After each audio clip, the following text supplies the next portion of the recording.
नमस्कार, सुप्रभात, स्वागत अभिनंदन एक बार पुनः आप सभी का सबरंग कार्यक्रम में।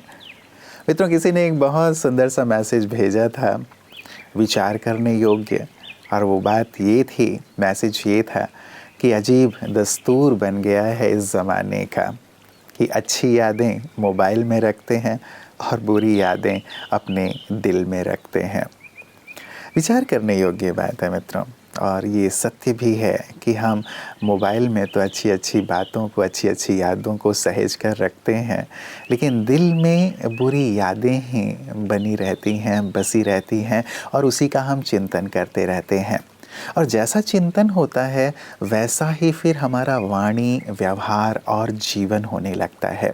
इसीलिए इस बात पर हमें बहुत ध्यान देना है कि बातें भले ही बुरी हों, हमारे जीवन में कुछ भी ऊपर नीचे हुआ हो, लोगों का व्यवहार हमारे साथ अच्छा ना हुआ हो, घटनाएं बुरी हुई हों, लेकिन जो अच्छी बातें हैं उन्हें सहेज कर हम अपने दिल में रखें और उसी का चिंतन करें, क्योंकि अच्छी बातें ही हमें आगे बढ़ने के लिए प्रेरित करेंगी। अच्छी बातें ही हमारे व्यवहार और जीवन को अच्छा बनाएंगी। और यही हमारी मंगल कामना है कि आपका जीवन बहुत सुंदर से सुंदरतम बनता चले, औरों के लिए प्रेरक बनता चले।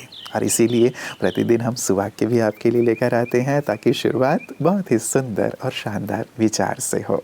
आइए सुनते हैं आज का सुवाक्य।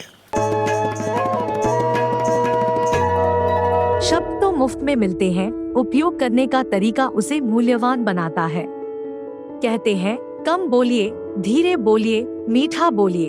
हमारे शब्दों में ऐसी ताकत है जो सामने वाले को सम्मान से झुका भी सकती है या क्रोध से जला भी सकती है। इसलिए हमें सोच समझकर अपने शब्दों का उपयोग करना चाहिए, लेकिन सबसे पहले हमें अपने भाव को सही करना होगा, क्योंकि शब्द पहले मन में आते हैं फिर जुबान पे। इसलिए तो कहते हैं कि जो बोले सोच समझकर बोले, वरना जरूरत से ज्यादा बोलना भी कई बार अच्छा नहीं होता, क्योंकि व्यर्थ बातें बोलने से हमारी मन की शक्ति कम होती है। आपके शब्दों के चयन ही आपके चरित्र का प्रमाण देती है। मित्रों, स्वास्थ्य केवल इस बात पर निर्भर नहीं करता कि आप क्या खाते हैं, लेकिन इस बात पर भी निर्भर करता है कि आप क्या सोचते हैं। बल्कि आजकल तो ये कहा जाता है कि पूरा का पूरा आपका स्वास्थ्य इस बात पर ही निर्भर करता है कि आप क्या सोचते हैं, क्योंकि सोच के माध्यम से आपके पूरे ही शरीर के जो तंत्र हैं, कोशिकाएं हैं, वो प्रभावित होती रहती हैं। या तो उन्हें हम नेगेटिव एनर्जी दे रहे होते हैं या फिर पॉजिटिव एनर्जी। हमें ये देखना है कि किस प्रकार की सोच हम अपने पास रख रहे हैं और किस प्रकार की सोच की तरंगें हम अपने पूरे शरीर को दे रहे हैं। तो खाने का तो महत्व है ही मित्रों, भोजन का तन पर, स्वास्थ्य पर प्रभाव पड़ता है, लेकिन बहुत गहरी बात है कि हम अपने मन के माध्यम से क्या भोजन अपने तन को दे रहे हैं, वो भी बहुत बहुत बहुत इम्पॉर्टेंट है। इसीलिए क्यों ना हम सकारात्मक और शुद्ध भोजन, विचारों का भोजन अपने आप को देते रहें, ताकि तन और मन दोनों ही संपूर्ण स्वस्थ रहें। तो आइए इसी संकल्प के साथ कि मन को हमेशा ही शुद्ध और सकारात्मक भोजन देंगे, चलते हैं आज के आपकी सेहत आपके हाथ की ओर। जैसे हमारे विचार वैसे हमारा स्वास्थ्य या बीमारी है। दोस्तों, हमने बात की थी लास्ट टाइम कि कैसे विचार जब हम प्रेशर्स, नेगेटिव विचारों के प्रेशर में आते हैं, नेगेटिव भावनाओं में आते हैं, नेगेटिव एटीट्यूड में आते हैं, नेगेटिव बातों को याद करते हैं, थॉट स्पीड बढ़ती है, तो कैसे कैसे हमारी रिएक्शंस, सेल्स के अंदर जो रिएक्शंस होती हैं वो बढ़ती जाती हैं, और हमारी सेल्स टॉक्सिन से बढ़ती जाती हैं, और टॉक्सिन से भरने से वो सेल्स काम करना छोड़ देती हैं, बीमार हो जाती हैं, और धीरे धीरे बीमार रहते रहते मर जाती हैं।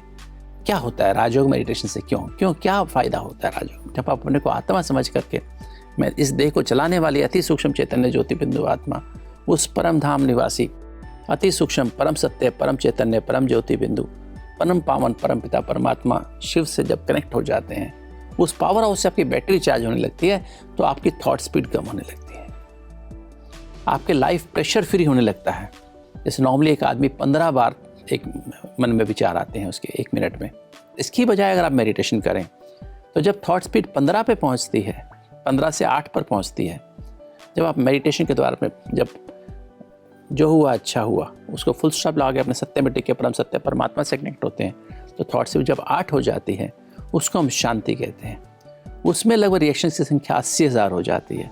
इसका मतलब जो आपके एक्स्ट्रा रिएक्शंस होकर के सेल्स में टॉक्सिन फ्री रेडिकल जमा थे वो वॉश कर सकते हैं। इसलिए कहते हैं पीस हील्स, शांति अपने आप को ठीक करती है। सिचुएशंस को और आसपास के लोगों को एक्सेप्ट करना सीख जाते हैं और उनकी बराबर केयर करना शुरू कर देते हैं। तो दोस्तों इसको कहते हैं लव, ट्रू लव। तो इससे हमारी रिएक्शंस की संख्या लगभग 60,000 हो जाती है। तो इसका आप सोचते हैं कि इसलिए कहते हैं ट्रू लव हील्स।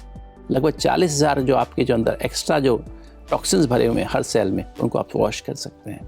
इसी तरह से जब आप सुख की फीलिंग करते हैं तो सुख में 40,000 रिएक्शन हो जाती हैं लगभग। और जब आनंद की स्थिति को आप महसूस करते हैं तो आपकी लगभग 20,000 रिएक्शंस हो जाती हैं, जो 80,000 आप टॉक्सिन्स को वॉश कर सकते हैं। इसलिए कहा जाता है दोस्तों, peace heals, true love heals, happiness heals and bliss heels.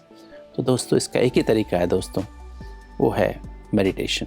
और साथ साथ आपका lifestyle will to be well आपके अंदर आएगी, जिससे आप proper diet, proper exercise, proper नींद और प्रॉपर दवाइयाँ भी ले सकेंगे। ओम शांति। मित्रों, बड़ों की छत्र छाया हमारी संस्कृति और संस्कार है। साथ ही बड़ों की छत्र छाया हमारे लिए सुरक्षा कवच है। बड़े साथ रहते हैं, अनुभवी साथ रहते हैं तो जीवन की यात्रा बहुत सहज और सरल हो जाती है। हम सभी अनुभव करते हैं, घर में जब हमारे बड़े हमारे ऊपर होते हैं, हमारे साथ बैठे हुए होते हैं, तो हम कितना निश्चिंत अनुभव करते हैं, कितना सुरक्षित अनुभव करते हैं। और कोई भी बात आती है, हम उनके पास जाते हैं तो बहुत सहजता से उसका समाधान भी हमें मिल जाता है। इसीलिए बड़ों का होना हमारे लिए सचमुच आशीर्वाद है, वरदान है। और बड़े न केवल हमारे घर के, लेकिन बड़े वो भी जो हमेशा हमारा मार्गदर्शन हमें आगे बढ़ने के लिए करते हैं, शिखर पर पहुंचने के लिए करते हैं। जैसे हमारे विशिष्ट जन, जिन्होंने अपने जीवन में बहुत उतार चढ़ाव देखा है और जीवन के इस मुकाम पर पहुंचे हैं। आइए देखें आज विशिष्ट की बातें विशेष में ऐसे ही कौन से महानुभाव हमारे साथ हैं। दीदी, आप सिविल जज डिवीज़न में मैजिस्ट्रेट हैं, तो आप अपनी फैमिली लाइफ, प्रोफेशन, आप अपनी सोशल लाइफ और आध्यात्मिक लाइन में भी आप, मैंने सुना है कि आप यहाँ पर 3 साल 4 साल से आ रही हैं। तो ये चारों चीज़ें आप कैसे बैलेंस करती हैं?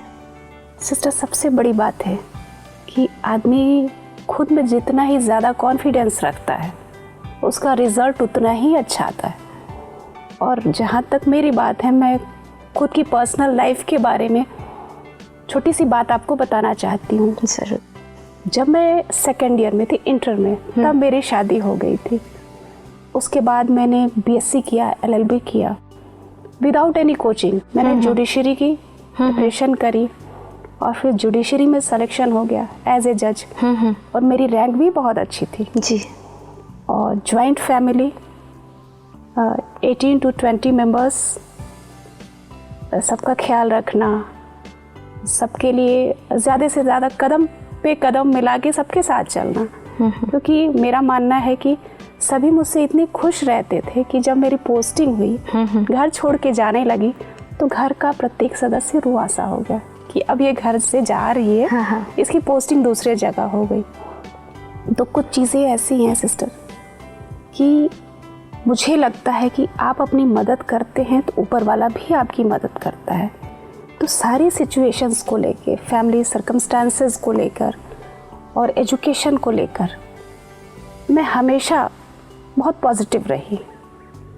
और सबसे ज़्यादा मुझे फ़ायदा, बेनिफिट तब हुआ जब मैं बाबा के ज्ञान से जुड़ गई। बाबा को ज्ञान में लाने के निमित्त मेरी 16 साल की बेटी बनी। जी। मैं तो आ नहीं रही थी। अच्छा। ज़बरदस्ती लेके आई, माँ प्लीज़ एक बार चलो।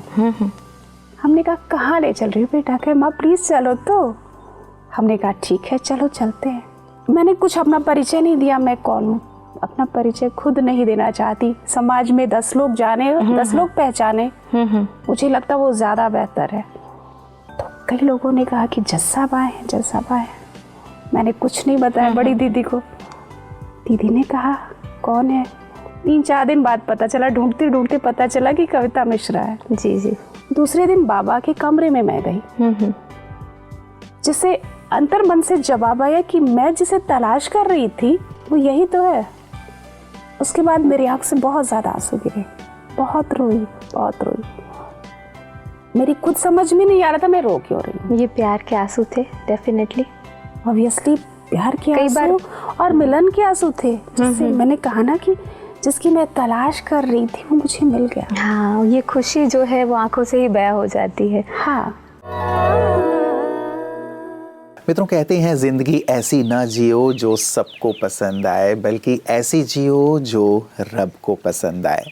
कई बार सबकी पसंदगी के अनुसार कार्य करते करते हम थक से जाते हैं, बोझिल से हो जाते हैं, और सबकी पसंदगी के हिसाब से कार्य करते करते कुछ उल्टा सीधा भी कर जाते हैं कि इसे ये पसंद है, मैं ये करूं, भले ही वो गलत क्यों ना हो। लेकिन रब की पसंदगी के बारे में क्या कभी हम विचार करते हैं कि रब को क्या पसंद है? विचार कीजिएगा, यदि रब की पसंद के अनुसार हमने कार्य करना, व्यवहार करना शुरू कर दिया तो हम सबके पसंदीदा बन ही जाते हैं, क्योंकि रब को तो वही पसंद है जो सबको पसंद है। तो यही कार्य हम ज़रूर अपने जीवन में शामिल करें, और यही सुंदर प्रेरणा ब्रह्मा कुमारी ईश्वरीय विश्वविद्यालय के माध्यम से भी सभी को प्रदान की जा रही है। और उन्हीं की सुंदर सेवाओं को हमेशा हम देखते हैं पीस न्यूज़ हाइलाइट्स में, जो अलग अलग क्षेत्रों में की जा रही है। आइए आज भी देखते हैं। छत्तीसगढ़ बिलासपुर के टिकरापारा में नशा मुक्ति अभियान निजात के 1 वर्ष पूरे होने पर एक कार्यक्रम का आयोजन किया गया, जिसमें छत्तीसगढ़ के उप मुख्यमंत्री माननीय अरुण साव जी एवं अन्य महानुभावों के द्वारा ब्रह्मा कुमारी संस्था के सदस्यों को सम्मानित किया गया। यह आयोजन शासकीय कृषि महाविद्यालय बिलासपुर के सभागार में किया गया था। कार्यक्रम में मुख्य अतिथि के रूप में उप मुख्यमंत्री अरुण साव जी, बिलासपुर विश्वविद्यालय के कुलपति ADN वाजपेयी जी, वरिष्ठ पुलिस अधीक्षक संतोष सिंह जी, बेलतरा विधायक सुशांत शुक्ला जी, टिकरापारा सेवा केंद्र संचालिका BK मंजू दीदी एवं अन्य कई महान विभूति भी शामिल रहे, जिसमें बड़ी संख्या में कॉलेज के युवा छात्र छात्राएं भी उपस्थित थे। इस मौके पर ब्रह्मा कुमारी संस्था के निजात अभियान से जुड़े BK मंजू दीदी, BK गायत्री बहन, BK प्रीति बहन, BK राकेश, BK संदीप एवं BK भूषण को मंच पर प्रमाण पत्र व स्मृति चिन्ह देकर सम्मानित किया गया। इस दौरान उपस्थित मंचासीनों ने कार्यक्रम के विषय में अपने अपने विचार व्यक्त किए। कार्यक्रम में ब्रह्मा कुमारीज की ओर से नशा मुक्ति पर एक नुक्कड़ नाटिका की प्रस्तुति भी दी गई और अंत में मनमोहक नृत्य प्रस्तुति द्वारा कार्यक्रम को संपन्न किया। मित्रों, ये ज़रूरी नहीं कि आपकी उम्र क्या है, लेकिन ये ज़रूरी है कि आप किस उम्र की सोच रखते हैं। कोई बड़ा बुजुर्ग भी छोटी सोच रख सकता है, और कोई छोटा बच्चा या युवा भी बड़े उम्र के व्यक्ति की सोच रख सकता है। वास्तव में बड़प्पन सोच के माध्यम से ही तय होती है। जीवन भी किस दिशा में चलेगी वो भी हमारी सोच के माध्यम से ही निर्धारित होता है। हम शिखर की ओर चलेंगे या गर्त की ओर जाएंगे, हमारी सोच ये निर्धारित करता है। इसलिए मित्रों, हम गहराई से एकांत में आज बैठ करके देखें कि मेरी उम्र चाहे कुछ भी है, लेकिन मेरी सोच किस उम्र की है। यदि हम बहुत मैच्योर संकल्प रखते हैं, विचार रखते हैं, सोच रखते हैं अपने लिए, परिस्थितियों के लिए, परिवार के लिए, अपने कार्य के लिए, तो सचमुच ये जो एक मैच्योर विचार है, सोच है, वो हमें बड़ा बना देती है। गहराई से विचार कीजिएगा मित्रों कि मेरे विचार कैसे हैं। हमारी यही मंगल कामना है कि आपकी सोच की जो उम्र है बहुत बड़ी हो, क्योंकि यही आपको बड़ा बनाएगी। नमस्कार, ओम शांति।